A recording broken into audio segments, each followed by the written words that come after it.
जब हम रोजा होते हैं, भूखे होते हैं, प्यासे होते हैं, तब सिर्फ हमारा पेट खाली नहीं होता। उस वक्त हमारी बॉडी के डेड सेल्स मर रहे होते हैं, हमारा जिस्म खुद को साफ कर रहा होता है और हमारी रूह अल्लाह के करीब जा रही होती है। सोचिए, जिस चीज को हम सिर्फ भूख समझते हैं वो असल में एक इलाही सिस्टम है। अल्लाह ताला कुरान में फरमाता है, ए ईमान वालों, तुम पर रोजा फर्ज किया गया ताकि तुम परहेजगार बन जाओ। सूरह अल बकरह 283। यहाँ अल्लाह ने मकसद साफ बताया, लअल्लकुम तत्तकून, यानी तुम में तकवा पैदा हो। तकवा क्या है? सिर्फ डर नहीं, सिर्फ इबादत नहीं, तकवा है खुद पर कंट्रोल, नफ्स पर काबू, अंदर की बगावत को शांत करना। नबी करीम सल्लल्लाहु अलैहि वसल्लम ने फरमाया, रोजा एक ढाल है। ढाल किससे बचाती है? गुनाह से, शैतान के वसवसों से, गुस्से से, हवस से। जब इंसान 12 से 16 घंटे तक कुछ नहीं खाता तो जिस्म में एक प्रोसेस शुरू होता है जिसे कहते हैं ऑटोफेजी। रोजा सिर्फ जिस्म नहीं बदलता, दिमाग भी बदलता है।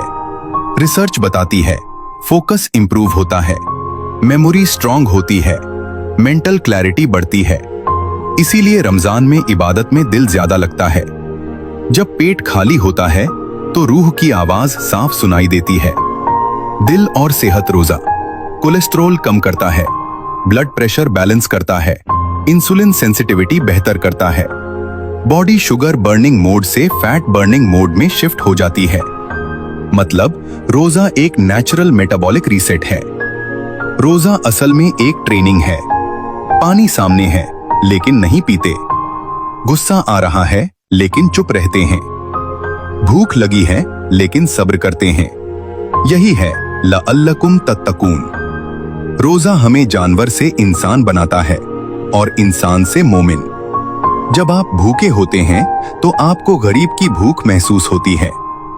जब आप प्यासे होते हैं तो आपको अपनी कमजोरी याद आती है।